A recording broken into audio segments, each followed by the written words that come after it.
Je sais qu'il fait pas chaud du tout.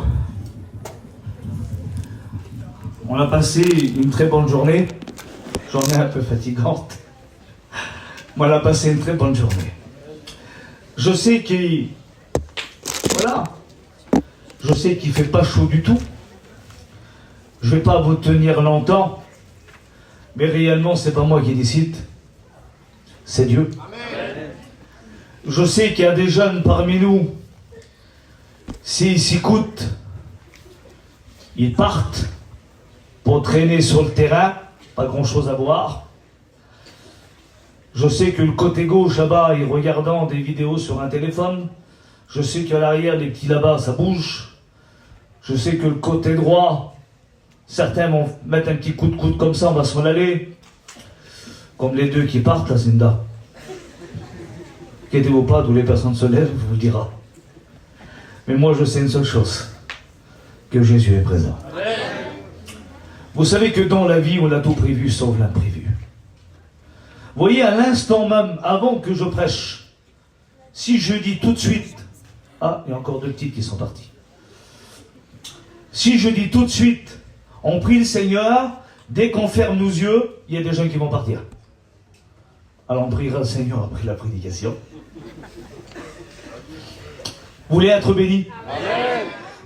Est-ce que la Bible, qui a une montre là, à me prêter? Ou à me donner, peu importe. Là, moi aussi, j'en ai un téléphone, une fois de montre. Les garçons, personne qui a une montre? Viens mon loup. C'est bon? C'est quoi comme marque? Ah bah c'est bon, j'en ai besoin d'une. Je sais qu'il est un petit peu tard. Vous m'accordez quelques minutes? Vous m'accordez quelques minutes? Alors écoutez-moi bien, dans la vie, on a tout prévu sauf l'imprévu. On est capable de se regarder dans la glace et de dire je suis beau quand même. Je sais qu'il y a des garçons qui se prennent des photos dans la glace. Mais un garçon se prend une photo, il reste droit. Je sais qu'une fille, elle est capable de mettre son visage à 47 degrés pour trouver le profil qui a moins de défauts. Comme tu regardes sa photo, c'est toujours la même, le même sourire, le même regard, le même cils, la même coupe de cheveux. On est capable de ça. Et on se connaît par cœur. Et comme je regarde la Bible, de la Genèse à l'Apocalypse, parmi ces 66 livres, je ne peux pas vous dire les 3 millions de lettres, les 40 auteurs, etc. là.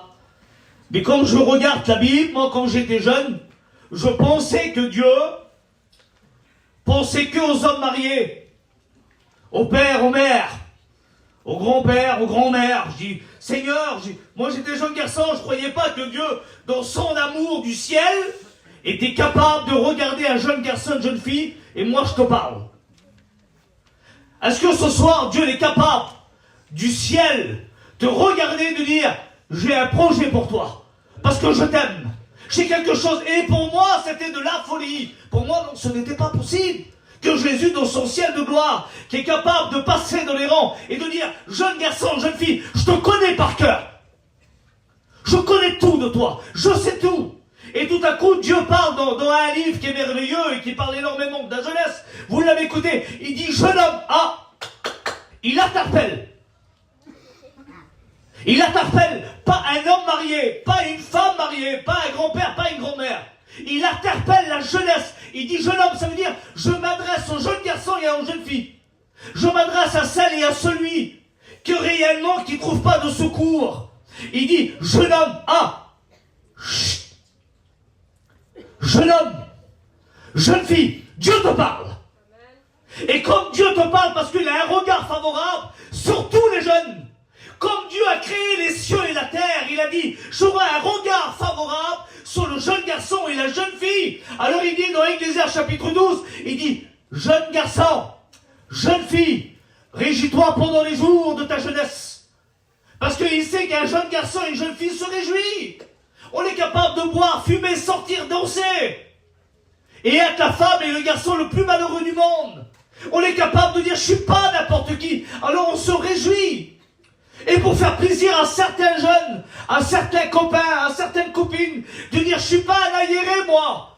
Moi aussi je fume. Tu te rappelles de ta première cigarette? Tu sais même pas comment la ta bande. T'imites quelqu'un. Tu te rappelles là, de ta première cuite? Un jour il y avait une pub, il disait tu t'as vu comme tu as bu. T'as déjà vu une vidéo, t'étais sous à condenser? Tu dis, c'est pas moi ça. Si, c'est toi, tu ne sais pas danser, c'est bien toi.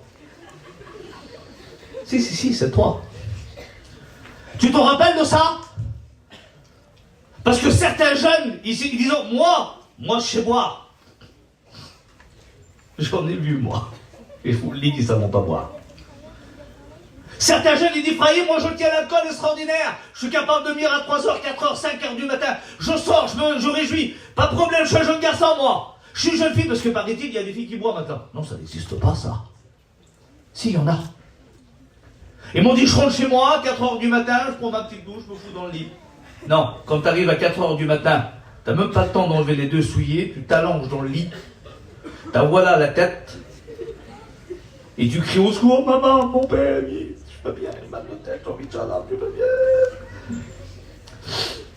Et ça, c'est se réjouir. Et les jours passent, les années passent, et tout à coup, le péché qui était pour toi éphémère, la sortie pour toi était éphémère. Le petit jeune garçon, la petite jeune fille, pour faire plaisir aux copains et aux copines, croyez pas que la réunion ce soir, je vais la blaguer, pas du tout, hein. Une réunion reste une réunion. Amen. Et dans une réunion, on respecte Dieu. Amen. Et comme Dieu a décidé qu'il y a une réunion, ça veut dire que le message sera donné. Pourquoi? Parce que Dieu est amour. Et Dieu sait dans son amour qu'il y aura des âmes qui vont se convertir, qu'il y a des liens qui vont tomber. Et le péché sera pardonné. Comme lui, il se dérange. Il est le champion des champions. Vous dites amen ce soir? On continue un petit peu? Tu te rappelles comme tu étais bien? Parce qu'un jour, t'es venu. Les garçons, il faut une petite chaise. Donnez-moi la chaise blanche qui est là. Merci, frère. Je vais vous raconter une histoire de la chaise. Avec Manix et Juanito, on dit la chaise du victorieux. Mais tu dis, Frahim, il n'y a personne ici. Et dans ce moment-là, vous voulez connaître l'histoire de la chaise? Je vais vous l'expliquer tout à l'heure. Pour celui qui va rester jusqu'à la fin. Mais l'histoire, elle est merveilleuse, vous verrez. Et on l'appelle la chaise du victorieux. Et si je m'adresse à la chaise là, et je dis ces mots-là,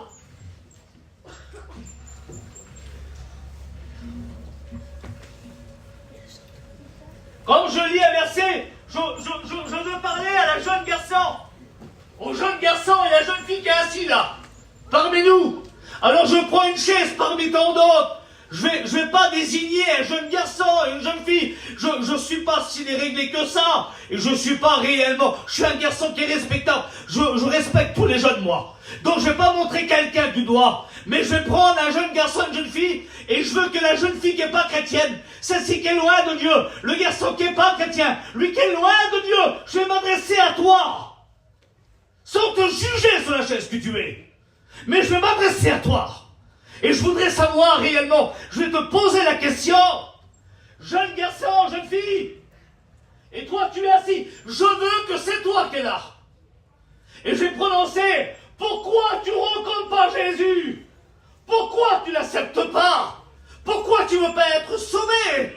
Pourquoi tu ne veux pas être dans la paix, dans la joie, dans le bonheur? Alors Proverbe chapitre 5, verset 22, lui va répondre, il dit, Frahim, je suis saisi, attaché par les liens de mon péché. Et là, ce jeune garçon, cette jeune fille-là, plusieurs fois Dieu lui a parlé. Et quand je pose la question, mais pourquoi tu n'as pas Dieu? Pourquoi tu ne le rencontres pas? Pourquoi tu ne l'acceptes pas? Pourquoi tu ne demandes pas pardon? Pourquoi? Et toi, tu vas répondre, parce que moi, je suis attaché par les liens de mon péché. Comme on est saisi par les liens du péché, comme on est attaché, on n'est pas un homme libre, on n'est pas une jeune fille libre. le péché s'attache à nous. Et comme il est attaché à nous, on a un jeune garçon et une jeune fille prisonniers dans une camping, dans un camion, dans une maison, dans un endroit, dans un bar, dans une discothèque, dans un mariage, dans un anniversaire. La seule chose qui te rend libre à un moment, c'est comme tu bois, c'est comme tu te drogues, c'est comme tu t'amuses, c'est comme tu voles, c'est comme tu vis dans le péché. Et le péché cache les jeunes garçons, les jeunes filles.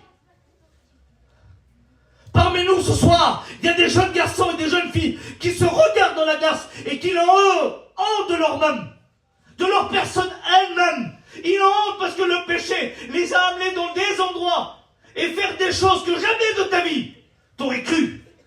Et je m'adresse à toi, et toi tu dis, Ephraïm, ce n'est pas possible. Je ne peux pas rencontrer Jésus. Et là tu prends conscience pendant la réunion. Tu dis, Ephraïm, j'en ai marre de vivre comme ça. J'en ai marre de pleurer. J'en ai marre de vivre dans l'angoisse. J'en ai marre de me faire du mal. Parce que l'angoisse dans le cœur du jeune garçon et de la jeune fille nous donne des idées à nous faire du mal. Et t'en as marre de ça. Moi j'ai vu des dizaines et des dizaines de jeunes garçons et de jeunes filles de venir à la réunion, de rencontrer le Seigneur et à la fin de la réunion de venir vers moi et de dire, Ephraïm, regarde mes bras. Et je voyais dans les bras de jeunes filles, de jeunes garçons, des dizaines de coupures. Parce que le péché engendre l'angoisse, et l'angoisse engendre la tristesse. Et de la tristesse engendre le remords, et le remords nous fait du mal parce que j'en ai marre de souffrir. Il y a des jeunes qui se font du mal dans les bras, sont capables de prendre une lame et se faire des cicatrices. Chut. Et là, dans ce moment-là, on est capable de dire non. Ephraïm, j'en ai marre. Alors le jeune garçon, la jeune fille qui est là, je dis, il y a une solution, mais ce n'est pas possible. La Bible dit, c'est celui qui avoue qui délaisse, obtiendra, dites-le. Amen. Dans le mot miséricorde, il y a plein de choses, plein de sorties. Mais Ephraïm, la miséricorde, c'est quoi? S'il faudrait se rapprocher de ça, ça serait trop long, mais je vais passer. Et quand je m'adresse à la jeune fille, au jeune garçon, pourquoi tu ne rencontres pas Jésus? C'est ma vie, je pleure, Ephraïm. Alors tout à l'heure, j'étais chez moi, j'étais vers moi, avec ma compagne, avec mes petites, et j'ai dit, Seigneur, tu m'as donné un message dans mon cœur, alors Seigneur, donne-moi-le, et tout à coup, j'ai demandé, j'ai cherché, et Dieu m'a dit, non, Ephraïm, c'est pas toi qui décide, c'est moi qui décide. C'est moi. Dans mon cœur et dans ma vie, moi, je voulais pas apporter ce message-là ce soir. Et Dieu a dit, tu vas prêcher sur les liens du péché. Parce que parmi nous, il y a plein de péchés. Mais la Bible a dit que le sang de Jésus me purifie de tout péché. Amen. Parce qu'il est Dieu. Et la Bible, elle dit, écoutez-moi bien, dans le livre des Actes des Apôtres, chapitre 2, verset 24. En les délivrant des liens de la mort, parce que le salaire du péché, c'est la mort. Et là, je me pose une question parmi tant d'autres. Vous savez que dans la vie, allez, je pose la question à quelqu'un. Je m'adresse à un jeune garçon. Allez, tous les jeunes garçons qui ne sont pas chrétiens, ayez pas peur, élevez la main. Ayez pas honte. Allez, je te pose la question à toi comme tu es devant moi. C'est quoi ça, fils? Et une chaîne, ça sert à quoi? À enchaîner. Bonne réponse. Parce que des fois dans la vie, si je me mets à la place de certaines personnes, Ephraïm qui pourra me délivrer de ces chaînes de la mort du péché, autant des prisonniers avant, on mettait une chaîne de 90 cm avec un boulet de fer. Pourquoi 90 cm? Parce que comme il y avait une chaîne attachée ici à 90 cm, avec une boule qui pesait très très lourd, ça dépendait des gouvernements, des États et des pays différents, donc il y avait plusieurs poids différents. À 90 cm, ça veut dire qu'elle était attachée à ma cheville. Et comme je prenais cette boule-là, je ne pouvais pas courir avec, parce que j'étais accroupi. C'était calculé pile. Si la chaîne faisait 2 mètres, je prenais la boule dans mes mains, et là j'étais capable de courir. Mais le péché,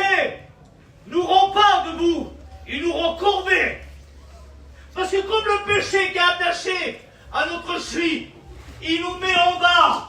On est des personnes courbées. Une personne courbée, c'est quelqu'un qui n'est pas maître de lui-même. Et la chaîne, elle faisait 90 cm. Il n'était pas capable de courir. Il était capable de courir 10 mètres et de tomber parce qu'il avait un boulet au pied. Et parmi nous ce soir, le péché t'attache sur ta chaise et t'es pas capable de dire, Brahim, quand est-ce que je vais être libre? Quand est-ce que je vais chanter en chorale? Quand est-ce que je pourrai témoigner? Quand est-ce que je pourrai faire le témoignage qu'il a dit ce jeune garçon-là? J'ai rencontré Jésus, je me suis baptisé avec ma mère, et grâce à mon témoignage, mon père s'est converti. Dites amen quand même. Amen. Quand est-ce? Et là tu es assis là, et quand tu es assis là, je prends l'exemple parmi d'autres. Et ce jeune garçon attaché là. On continue. Amen. Et plusieurs fois, le Seigneur t'a parlé et t'es capable de dire, Brahim, je ne suis pas enchaîné. Mais tous mes copains qui sont là, qui l'ont prêché dans les réunions, combien de fois que le message t'a touché? Combien de fois que tu traînes ta chaîne de ton péché? Écoutez le bruit. Excusez-moi, c'est le bruit d'une chaîne. Et chaque fois que tu viens à la réunion, chaque fois que Dieu t'a parlé, chaque fois que Dieu a prononcé l'amour, tu rentres dans la réunion avec ta chaîne et tu la traînes. Personne ne la voit. Mais toi, tu connais ton péché. Mais gloire à celui qui est au milieu de nous. Amen. La Bible dit qu'il lit dans les cœurs, comme nous allons ouverts. Il connaît ta chaîne. Amen. Et tu la traînes constamment. T'es dans un amusement, tu t'amuses, mais t'es enchaîné. T'es dans un mariage et t'es enchaîné. T'es dans un anniversaire, t'es enchaîné. Tu parais d'être joyeux et joyeuse, mais Dieu le sait que tu pleures toutes les nuits. Et ta chaîne, tu l'amènes jusqu'à chez toi, dans ta campine, où tu dors. Et comme le soir arrive, tu es un jeune garçon et une jeune fille, angoissée, dans les pleurs, dans le péché, dans les liens. Personne ne te voit, mais toi, tu sais que tu es malheureuse. Tu sais que tu es malheureux. Et tes chaînes, tu dis, Seigneur, si tu reviens, je ne suis pas sauvé. Alors ce soir, tu es assis. Et le message de Dieu va continuer. Et là, dans ce moment-là, il y aura un appel. Et tu seras là, tu dis, Seigneur, tu as parlé à ma vie. Je suis ce jeune garçon, cette jeune fille-là. Mais je voudrais lever mes mains. Et comme on a enchaîné, Dieu nous parle. Et quand Dieu nous parle, c'est tous les jeunes garçons, les jeunes filles qui sont là, une grande partie. Et Dieu va te toucher. Et quand je vais dire, lève ta main, Jésus veut te sauver, tu ne pourras pas. Tu n'arriveras pas. Parce que la chaîne t'empêche de lever la main. Mais la Bible dit que la parole de Dieu est un marteau qui brise le roc. Ça veut dire que ta chaîne de péché, la Bible dit qu'au plein milieu de la nuit, Actes chapitre 16, 25 au verset jusqu'à 26, au plein milieu de la nuit tout de suite, presque minuit, c'est plein milieu de la nuit, il dit au plein milieu de la nuit, Paul est silence. Alors je vais changer ça moi. Je vais dire au plein milieu de la nuit, tous mes frères prédicateurs, Steven et Ephraim, chantent, prient et parlent de Dieu. Ils sont dans une prison. 2 hommes de Dieu, tous mes frères prédicateurs, au plein milieu de la réunion à la régionale de Rennes. Ils chantent, ils louent Dieu. Et la Bible dit que tous les prisonniers les écoutent. Ah ben ce soir en chantant, en parlant de Dieu, vous écoutez le message de Dieu. Et le message de Dieu, il dit, tout est possible à celui qui croit. Amen. Vous dites Amen. Vous m'accordez encore 2 minutes. Et la Bible dit que tout à coup, un grand tremblement de terre se passe. Combien de fois que ton cœur a bougé, tremblé par les sentiments, mais pas que par les sentiments, aussi par la présence de Dieu. Et la Bible dit que au plein milieu de la nuit, ça tremble. Mais le miracle de Dieu ne s'accomplit pas. Et la Bible dit, il y a une deuxième chose qui s'accomplit. Tous les ports des prisonniers se rouvrent. Apocalypse 3:20. Qu'est-ce qu'il dit le verset? Je frappe à la porte de ton cœur, et si quelqu'un entend ma voix, rouvre la porte, je rentrerai chez lui, et je demeurerai dans sa vie. Dites Amen. Et en plein milieu de la nuit, les murs ont tremblé, c'était pas le miracle. Les portes s'est ouvertes, ce n'était pas encore le miracle. Où ça m'étonne, moi, c'est que les prisonniers ne sont pas sauvés. Je suis en prison, les murs tremblent, j'ai peur, les portes s'ouvrent, j'y aillais, pas sorti. Mais dans le verset, on ne voit pas de prisonniers qui s'en va. Et c'est là que je me pose une question. Mais la Bible a dit que tout à coup, vous savez pourquoi ils ne sont pas sauvés de la prison? Parce qu'ils sont enchaînés. La Bible a dit dans le verset, les murs tremblent, les portes s'ouvrent. Amen. Et les liens de tous les prisonniers furent rompus. Vous dites Amen ce soir. C'est dans une réunion que les liens tombent. C'est dans une réunion que les liens soient brisés. Pourquoi? Parce que la prédication de la croix, elle est une folie pour celui qui veut périr, mais pour celui qui veut le rencontrer, elle devient une puissance. Que tes liens ce soir tombent. Amen. Amen. Écoutez-moi bien.